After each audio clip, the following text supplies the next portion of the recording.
오늘은 요한복음 12장 24절에 내가 진실로 너에게 이르노니 한 알의 밀이 땅에 떨어져 죽지 아니하면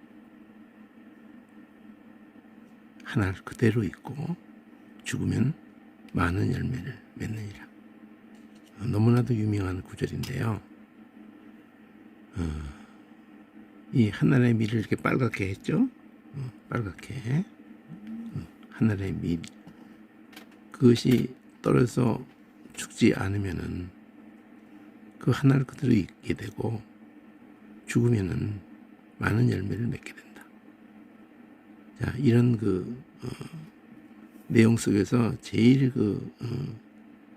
설교를 목회자들은 아직 설교만 생각하다 보니까 그게 남에게 은혜를 끼치려고만 생각을 하니까 긍정적인 면이 있다면은 성도들이든지 이 땅에 하나님 말씀에 관심을 가는 사람이 하나도 없어요. 거의 없어 그냥. 근데 그나마 목회를 하게 되든지 설교자가 되어서 하나님 말씀에 관심을 갖게 되는 점은 좋으나 은혜를 끼칠 생각만 하면서 성경을 보게 되면은, 그리고 주석을 보게 되든지 한 주간 내내 주일 대예배 설교를 제일 중요하게 생각한다고 그렇게 평생을 해보면은 주석을 보게 되든 어떤 자료를 활용하게 된다고 하더라도 원어를 활용하게 되는 어쨌든 참 긍정적인 면에서는 그나마 관심을 가지니까, 그러나 부정적인 면에서는 과연 하나님 말씀이 우리가 먼저 그 말씀의 그 생명력에 눈을 뜨고 그 생명력에 의해서 우리가 소생이 되고 그리고 위로부터의 이 땅에서 이 땅의 말로 표현을 해서 전개했지만, 이런 본문을 보고 여러분이 설교를 많이 이 방향으로 간다 그러면은 앞뒤도 다 봐야겠지만 여러분 교회 안에서 죽어야 됩니다. 여러분이 죽지 않으면은 하나님이 역사하실 수가 없어요. 열매가 맺어질 수가 없습니다. 여러분 섬기세요. 죽으세요. 희생을 하십시오. 헌신을 하십시오. 막 이렇게 성경 말씀 있고 그렇게 시부렁거리면은 누가 틀렸다고는 못할 거예요. 또 주석들도 그렇게도 얘기할 겁니다. 그럼 예수님이 이 말씀을 하실 때 그 상황이 12장쯤 되면은 알 거예요. 여러분도 그냥 성경을 요한복음을 그냥 무대포로 막 읽었거나 알 거예요. 다른 복음서에서는 마태나 마가나 누가나 이런 공관복음 대체적으로 4분의 3쯤 가서야 예루살렘 입성하는 게 나와요. 28장이면 마태복음이 한 21장, 37에 21. 그런 식으로 4분의 3쯤에 가야 예수님이 예루살렘 입성을 하는 그 어간이 되거든요. 누가복음도 마찬가지죠. 24장인데 63, 18. 그 어간 안짝에서 예루살렘에서 입성을 하는 거예요. 그 19장에 여리고에 소경 눈뜨기 하는 거 나오죠.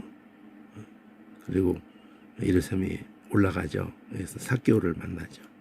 그 어간이에요. 4분의 3 어간에 예루살렘에 입성을 합니다. 근데 요한복음은 21장인데 이 12장에서 예루살렘에 입성을 하는 거예요. 그럼 예루살렘에 이렇게 입성을 하시자마자에 하신 말씀이라고 해도 과언이 아니거든요. 이 대칭구조 덩어리로 보면은 12장 20절서부터를 Z1이라고 이렇게 해가지고 초록색 LMN 이렇게 가는데 그걸 두 번 반복해요. 20절에 보니까 명절에 이게 마지막 요한복음에만 5장에서 6월절이 나오고 또 7장에서 뭐 초막절과 관련해서 또 나오지만은 어쨌든 6월절로 여겨지는 것만 요한복음의 처음에 1장서부터 6월절 끝에 가면은 6월절에 올라가는 얘기가 나오기 때문에 세 번이 요한복음 5장에서 그 어간이 6월절이에요. 세 번 1장 끝에 5장 그리고 지금 12장. 그래서 3년이나 공생애를 4년이나 뭐 6월절만 가지고 근거를 해서 이렇게 얘기하게 된 건데 그보다 더 넓게 보는 경우도 있어요. 하여튼 1년은 아니잖아요. 공간복음에서 느낄 때는 1년처럼 느껴져요. 갈릴리에서 누가복음도 사역을, 마태복음도 마찬가지로 갈릴리에서부터 사역이 시작돼서 그래서 6월절에 예루살렘에 올라가는 이렇게 6월절에 여러 번 언급되지 않는다는 거죠. 근데 요한복음은 3번 이상 언급된다고 보거든요.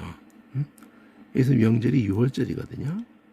이베로 올라온 사람 중에 헬라인 몇이 있는데 저희가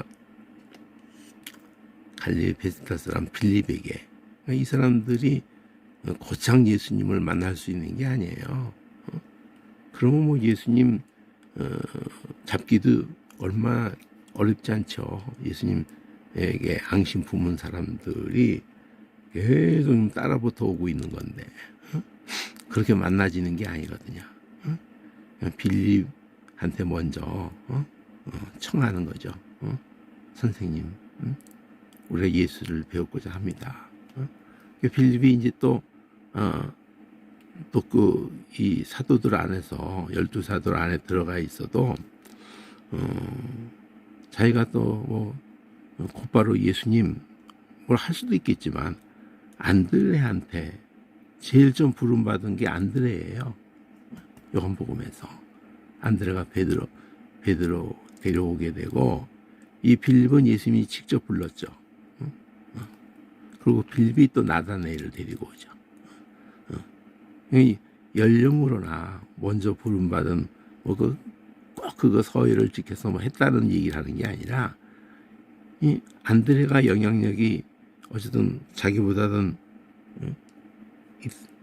있다는 거를 여기서 느낄 수 있잖아요. 직접 또 할 수 있지만은 그래서 안드레와 빌립이 둘이 이제 예수님께 가서 그렇게 전했더니 예수님이 거기에 대한 반응이 이렇게 헬라인이 그러니까 이방이 예수님께 뵙고자 해서 왔다는 얘기를 들으면서 인자가 영광 얻을 때가 왔다.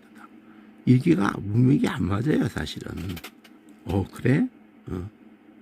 그리고 그 헬라인을 만나는 장면이 연결되든지.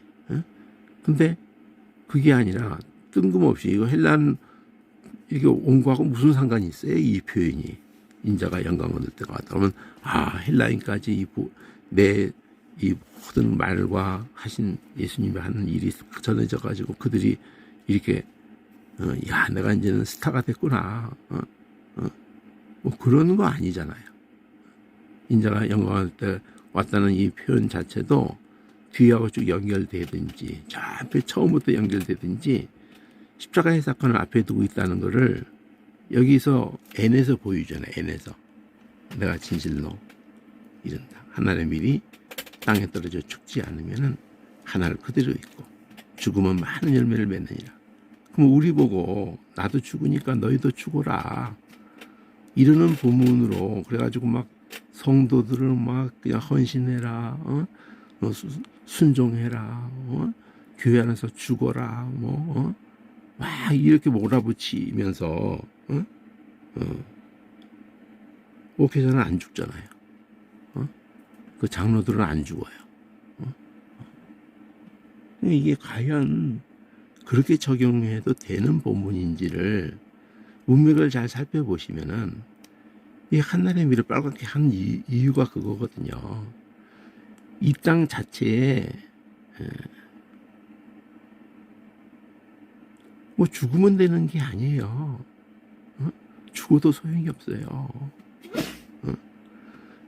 위로부터 오신 분 안에만 생명이 있다고 요한복음은 처음부터 그거를 중심으로 잡고 가는 전개되는 거거든요. 우리는 뭐 아브라함보다 성경인물 뭐 다 나와서 죽어도 소용없어요. 아무 일도 안 일어나요. 예수님 안에만 생명이 있은 그분, 그리고 독생자, 그 메시아.